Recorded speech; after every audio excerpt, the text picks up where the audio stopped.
Hey you guys, it's Peter, and welcome to my channel, Peterisms, where I tell stories of my life and just little things that I've learned as I have grown into the person that I am today. And I had a very exciting day with Peterisms because one of my favorite YouTubers in the entire world, Raw Beauty Christy, hey Christy, if you're watching this, she tweeted out this channel. She said some very, very nice things about this channel. And I just want to thank Christy, and I want to thank all of the new people that have come over here and followed this channel. I talked a little bit about this on my drama channel today, but this channel to me has just been the craziest journey. You know, it started off as a weight loss channel and that wasn't working. So then I turned it into me sharing stories about my life and reading past journal entries and reading daily meditations from, meditation and affirmation books. And it really is kind of like a conversation that I would have with my best friend, Tanya, Jean, that I've had for 24 years driving around in a car. And I was getting kind of down to the wire tonight because it is 7:21, and at 8 o'clock I have to be on my Zoom call with 6 of my dearest friends, because every Monday night at 8 o'clock we have a literature group that we do together where we read recovery literature, and we each go through and reread it, and then we just share our personal experiences related to that. And it was probably one of the most positive things that came out of 2020, honestly, because when we couldn't go to meetings and we couldn't see each other, one of my friends suggested, hey, why don't we get together one night a week and just read literature together, and it won't be like a sanctioned meeting or anything. And we started off with one book and then we finished that, and so we started another book, and it has been fantastic. And I hope it never stops. I hope we just keep this going for years and years and years, honestly. And I just adore, it's me and 6 women, and I just adore the women that I am in this group with. And I have learned so much from them. And I have been so blessed in my life to have, I'm so emotional today. I don't know why. Today I woke up and I was kind of sad today, honestly, when I woke up, and I was driving around and I started listening to some music, and I just became so full of joy at some point, and just for being alive, And I have been so blessed in my life to have so many different mother, sister, friend types, that I just am so blessed for the women in my life who have, for the men as well, but my life has been profoundly changed by the women in my life, and I'm so thankful for each and every single one of them. Okay, Boo Radley, why, honey? Boo Radley and Tucker like to jump up here during my Peterisms videos. So I brought my 3 new meditation books for this channel. If you've never been to this channel before, I just read daily meditations and then I kind of share my feelings or my thoughts about it. So I brought the Daily Stoic and A Year of Positive Thinking, Daily Inspiration, Wisdom and Courage, and then Believing in Myself, Daily Meditations for Healing and Building Self-Esteem. And this is actually, excuse me, Boo Radley, this is actually what my daily affirmation books typically look like. They're very small like this. Many of them come from Hazelden Press, which is a treatment facility in the United States. It's in Minnesota. So I thought we would read from the self-esteem one first, because I've been reading from these 2. So let's read from the self-esteem book first. I just started off, and then wherever I end up is where I end up. If I read 1 book or 3 books, it always just feels like a natural stopping place for me sometimes on this channel. Okay, it's January 4th. Let's go over here and see. January 4th. The truth, the whole truth, and nothing but the truth. Legal oath. Some truths are harder to face than others. Yes, I eat too much and lose my temper with the kids. Yes, I tend to be selfish sometimes and manipulative too. But no, I don't remember much about my childhood. I guess it was as happy as most people's. Sound familiar? Many people working to improve their self-esteem identify themselves as adult children. To their great credit, they've joined forces for mutual comfort and support. But many adult children still spend a lot of energy fending off the past instead of accepting it. Understandably, they have more trouble than most in coming to grips with yesterday. Their yesterdays were a nightmare. Perhaps their parents were practicing alcoholics or religious zealots, or simply unavailable emotionally. Perhaps there was constant fighting or demeaning remarks were made. Who wouldn't want to forget such misery? Yet that misery really happened. It is an important part of the adult child's personal truth. Only by acknowledging and accepting that truth can adult children be done with it and get on with the task of making today everything it can be. Only then can healing and restoration of a positive self-image begin. Denial ties me to the past. This is such a profound meditation for me, you know, for several different reasons. If you watch my channel, you know that I grew up with a mother who was an alcoholic, got sober 6 months after I did. But I also grew up, even though I grew up in a very loving home, a very affectionate home from both, you know, my mother and my father, and my father was just a life support for me when I was growing up. And I share this a lot in my vlog, but people are always like, why don't you talk a lot about your dad? My dad is very, very private. I think it was for the first time ever I shared a picture of my dad. Maybe the second time. I think one other time I shared a picture in a video. But on Instagram, I put up a picture of my dad and I the other day. And it was the first time I had shared a picture of my dad. He and I are very, very private. But my dad is very much a huge part of my life. And you know, my parents got separated, I think, when I was like 6 or 7. And every day from that point until I graduated from high school, my dad called me every single morning to make sure that I was up for school and to wish me a good day for school. And he'd always call me in the evenings and check in with me and ask me how my day was. And he wanted very specific. I could just get real emotional thinking about that. You know, I see so many of my friends argue with their exes over, you know, and the children are kind of caught in the middle of that. And, you know, it was no mystery to me that my parents didn't like each other. I would say mutually respected each other and loved each other, but I knew that they didn't really like each other. Yet they always parented on the same page. And they were always able to come together. And, you know, I asked my dad to give a eulogy at my mom's funeral, and I said, can you just kind of give, like, you know, a memory? There's a funny story attached to that, but I won't get into that. But I said, can you kind of like share something positive, you know, about mom from when you knew her, for the people that will be there from that point, from that era of her life.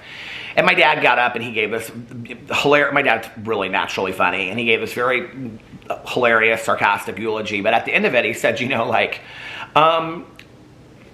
we loved each other very much early on, but, you know, towards the end, there was, like, just not a lot of love there. But one thing that came as a result of that was Peter. And they always let me know that. You know, they always let me know that I was very, very important. And I feel so blessed for that, you know, that my parents didn't put me in the middle. They didn't use me as a, you know, a point of fighting. And they parented on the same page. I was actually talking to my friend Tanya about this the other night, you know, like, there were only a few moments where I got, like, in my mom's face, and one of them I remember was in high school, and my mom literally walked over to the phone, and she picked up the phone, and she called my dad. She had a pot of chili, and I remember I looked at her, and I said some really harsh things, and the chili just fell from her hands, like this pot of chili all over this carpet, this rug, and we had, like, this beautiful runner in our kitchen. And she walked over to she had, like, this desk in the kitchen, you know, like those desks that were, like, built into the kitchen. And she opened her drawer and she took a cigarette out and lit it, and she looked at me, looked right at me, and she dialed my dad's number, and he answered the phone. I could hear him on the other end go, hello, and she said, come and pick up your son. And my dad came and picked me up, and I remember we had a very lengthy conversation about what you do not say to women and how to speak to, you know, you don't speak to women that way, and you definitely don't speak to your mother that way. And, you know, in my entire life, my dad was like that. To this day, he would, if I said something harsh about my mother, he would say, you don't speak about your mother that way. You know, and I think, like, I just feel so blessed that I had two parents that did that. One of the hardest things for me is that I was bullied so horribly when I was growing up. And, you know, I talk about it in a lot of my videos, but I don't think that people really have any idea how hard it was. I was terrified for my life. In elementary and junior high, it was bad. Well, in elementary school, it was bad because it was a lot of verbal abuse, and it was abuse. And isolation, and I didn't have any friends. And, you know, one of the things is that I've talked a lot about my cameos. In my cameos, I say that people never invited me to birthday parties, so the fact that now people want me to shout them out for their birthday is, like, such a cool thing. And it's like, it really is this amazing thing. I didn't go to birthday parties. Like, I had this kind of, like, moment of clarity when I was doing a cameo one night. I was like, I'm doing a cameo to shout somebody out for their birthday because somebody, like, wants a birthday, you know, message from me. I don't remember going to maybe more than, like, 1 or 2 birthday parties when I was growing up, and that was because they were friends or kids of friends of my parents. Junior high was very, very hard. I had one really good year where I had 2 girlfriends I was really close with, and then they kind of went their separate ways. And I remember 7th and 8th grade, which are those hormonal years when you're growing up and you're figuring out who you are. And I think that that was the point when people would say things to me and I kind of knew in my head that it was true. You know, I couldn't deny those words that they were calling me anymore.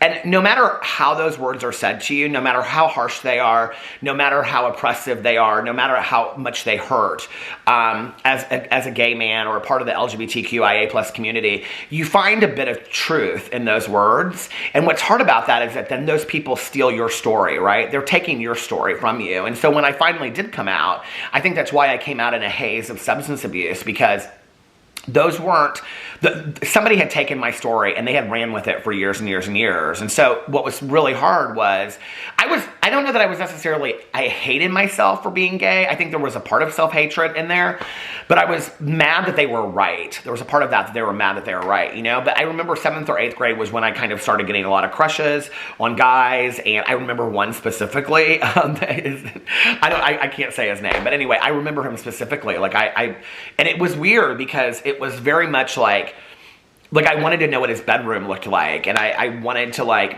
talk to him on the phone at night. It was weird, and he was very popular and athletic, you know, and I knew that was never going to happen, but I would sit there and just look at him in class, and it was a crush, you know, but I wasn't allowed to have that crush like other people were allowed to have crushes. And I had literally no friends in 7th and 8th grade, and I had like one that I was kind of friends with, and then his family moved away, and then 9th grade was horrible for me, and I finally met this group of girls that took me in. Like I said, I've always had women in my life, you know, and these girls protected me. They took care of me. They were my ride or dies, you know, and in a weird kind of way, they kind of initiated me into the group. I've told those stories on my vlog. And then in high school, I haven't even really told some of my closest friends in high school how tough it was, you know. It was really hard for me to watch 13 Reasons Why. If you've watched that show, there's some scenes that are similar to what happened to me. There was somebody that was closeted that I went to high school with, who I believe is still not out, I don't know, but who in a terrifying kind of way would like follow me home and come to my driveway and things. And I was terrified and like kind of demanded a hidden relationship, so to speak. High school is hard, you know. My car was vandalized. My locker was vandalized. I was pushed. Down hallways. I was pushed downstairs. I was pushed into the ground. Books were flown. I mean, it was bad. Like high school was really bad. And I'm not saying that my experience was better or worse than anybody else's, but one of the reasons why I love this meditation is it's basically saying, let's not like, I don't love the idea of like, oh, it's over, it happened, move on. Okay, I hate the saying move on, and I'll say it and drop it from time to time on this channel, but I really believe in the idea of moving through pain and pushing through that pain and learning from the growth of that pain, you know, and not ignoring it. Forgiveness is defined by Oprah when she had this aha moment, was that forgiveness is looking at something that happened in the past and accepting that it happened. Not accepting that what happened was okay. Like the bullying was not okay. Okay? And I had teachers and principals that backed that crap up, right? I had teachers that spoke behind my back and made fun of me. I had one it was bad. I had teachers that told me just to man up. You know, it was horrible. And I didn't feel like I could tell my parents because I didn't want them to feel the pain that I was feeling. I didn't want my mom to hurt for me, so I didn't tell my mom. And years later, the way that my main bully found out that I had felt this way was somebody had tagged me on Facebook when I first got a Facebook thing. It was like 10 things that nobody knew about you in high school. And the last thing I posted was, well, like the 9th thing was that every day that I went to school, I was scared for my life. And the 10th thing was I was afraid to walk across the stage at graduation because these people would yell these words at me, you know, and then my mom would know what I had gone through. And I didn't want her to know that. And years later, like when I was in like my 30s or late 20s, you know, I told her, and she was like, who are their parents? I'm going to call them. I'm like, Mom, like, come on, you know. But I ended up getting to meet with my bully years later. And okay, the definition of forgiveness is accepting that what happened. Not that it was okay, but that it happened. And now what are you going to do about it today? And that to me is the part right there. And now what are you going to do about it? So I met with, so this guy reached out to me and he had daughters and he was like, I would never want my daughters to hurt the way that you've hurt. I feel horrible about it. You know, I have my own pain and whatever. And I was like, I really don't want to hear about your pain, but okay. So we met for coffee and we sat down and talked, and I got to tell him what it was like for me, and he was the ringleader of all of it, and he got to tell me why he did those things, and it wasn't right, but it made sense. And if that makes sense, you know, like you know, it's like, I think people don't understand this. Like when they'll say you go on and on and on about this stuff, right? It'd be like if somebody like cut your arm off when you were in 4th grade. There's going to be a point when you accept the fact that you don't have an arm anymore and you've moved on, right? But like it still happened, you know? Like you still went through the pain of having your arm cut off. It's like that. Like, you know, I can't ignore what I went through that made me who I am today. And when I was in counseling, you know, Alex, my husband, and I, we went to marriage counseling for several years. And the counselor, because we were having individual sessions, looked at me one day and he said, I think you have suffered some severe PTSD as a result of your bullying from your past that makes you afraid today. And I was like, thank you for somebody acknowledging, really. That's really sometimes all we're looking for is acceptance or validation or acknowledgement over how hard things were for us, you know? And I remember it just was like this moment in time for me that I was like, oh my God. So going back, I had a decision, right? What I was going to do with this. Was I going to accept this person's amends or apology? Was I going to continue to live with hatred? And I vowed, you know, I can't live with this. This is affecting me more than it's affecting anybody else to stay with it. And he and I, you know, moved through that, and he and I are friends today, miraculously so, you know, which is crazy if you think about that 30 years ago, I can remember leaving I graduated 30 years ago, and I can remember leaving high school thinking, I don't ever want to see this person again. And then 30 years later, I consider that person my friend. Like, that's pretty cool, you know? And I think that that's true love and forgiveness, and that can happen. And I've had the ability in the last couple of years to be able to do that with several people, you know? To realize that all this stuff that's happened between us, let's just move through it, you know? Let's forgive one another, and let's not just, it's more work and energy to keep up the negativity and the hatred and the anger than it is to let it go and move on. You know, that's why I say a lot, just like I'm over here in my own lane doing my thing, you know, because like but that's the problem, is that all my life I've been in my own lane doing my own thing in a lonely kind of way, and it's hard, you know, because it is hard to be lonely like that, but you know, I think the other thing is I went to my high school graduation. I went to my high school reunion, my 20 year. I went to my 10 year and I went to my 20 year. And at my 20 year, my husband and I went with one of my good friends, and she was still very, very bitter about high school and very angry. She isn't today, but she was very bitter about how I was treated in high school. And so all these people were coming up to me and they were apologizing for how I had been treated, because they had like heard about it. You know, I had written these blog posts and things, and they had, you know, heard about it through the grapevine. So all these popular people that I went to high school with were apologizing to me, and it was my 20-year reunion was literally like, I mean, it was, you know, when you plan for your reunion to go back and you're going to let these people see that they didn't get you, it was literally like I went and they saw that they didn't take me down, and I got to see them in a different light. It was magical. It just was really magical. Like, I can't even explain it. It was one of the best nights of my life. And I had all these people come up to me and apologize to me, and I got to see how these people had changed and how they had grown, and they had become amazing brothers and sisters and parents and husbands and wives and boyfriends and girlfriends as well. And we weren't 15 anymore trying to hurt each other, you know? We were adults, and we had grown and we had learned. I don't want to forever be stuck in what happened to me when I was growing up. I just don't. I had a lot of trauma when I was growing up. I don't want to use it as an excuse for the rest of my life either, that everything that bad happens to me in my life is a result of when I was a kid. I don't want to talk about it for the rest of my life. You know what I mean? I don't want to be a prisoner to all of those horrible things that happened to me. Thankfully, and I would recommend this to anybody, go get somebody to talk to, get a counselor, get a life coach, you know? Find somebody to talk to, because the terrible stuff will keep you stuck. It will. Until you know, I mean, people always, you know, say like, does a sponsor, my sponsor is not my counselor. She has recommended to me many, many times, and that's why we did, you know, to get in outside help. But my sponsor helps me a lot. You know, when I'm having a day when I'm like triggered about old things that happened, you know, I call her up and she's like, well, tell me what's going on. My counselor gave me many, many skills, tools, and resources to use on those days that things are happening, because not every day is going to be good. Some days the trauma is going to come up. Some days the fear is going to come up, you know? And I was driving through a bank one day, and I drove up next to somebody that had brought a lot of negativity to my life. And I literally, like, for the next 3 days, it ruled me. I don't want to feel like that today. You know what I mean? Like, I don't. I want to lead my life with love and forgiveness and hope, you know? And, you know, how I acted then was, get me through this bank soon enough. I went out of here. How I would respond today is I would pull up and roll down the window and say, how are you? Like, it's good to see you. Could we talk sometime? Because I don't want that in my life today. I don't want all of that mess. You know what I mean? It's a lot. God, I'm so emotional today. I don't know what it is. Anyway, thank you for allowing me to grow with my self-esteem today. That helped. That kind of helped to go through that today and revisit some of that stuff. So anyway, like I said, if you're new over here, thank you for watching. If you've been around for a long time, you know I love you so much. And I will be back tomorrow with more meditations. See you then. Bye.